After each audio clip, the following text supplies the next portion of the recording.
Ensuite, Ah oui, il y a 67 millions de personnes aujourd'hui dans le monde qui sont concernées par les migrations forcées. Je dis bien forcées, Madame Le Pen.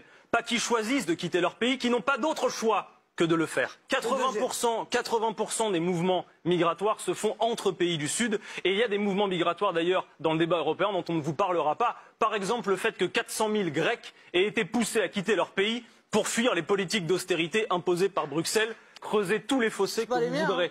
Vous pouvez mettre tous les quotas que vous voulez. Quand on voit que depuis les années 2000, à peu près 30 000 personnes sont portées disparues ou mortes en traversant un fossé, je ne pense pas qu'on puisse faire plus grand que celui de la Méditerranée, qui est devenu un véritable cimetière. Je crois que vous pouvez faire ce que vous voudrez, vous ne réglerez pas la question.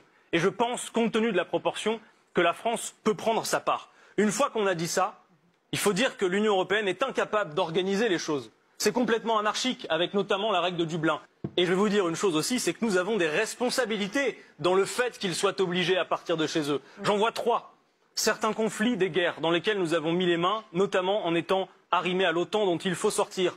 Les accords commerciaux inégaux et les accords de libre-échange qui font que, comme parfois quand Mme Le Pen au Parlement européen vote les accords de pêche avec le Libéria, vous ruinez des capacités localement et donc des gens finissent par devoir partir. Et ensuite, le changement climatique. Et là, on devrait mettre tout le monde d'accord parce que les experts du GIEC nous disent que d'ici à 2050, si l'on n'endigue pas le réchauffement climatique, ce ne sont plus 67 millions de personnes, mais 250 millions de personnes qui, je le répète, ne vont pas, Madame Le Pen, choisir de partir, mais ne pas avoir d'autre choix que de le faire. Par conséquent, il faut traiter ces causes raisonnablement et organiser les conditions de l'accueil et de faire face à notre devoir le plus certain quand nous voyons ces images, qui est celui d'un devoir d'humanité.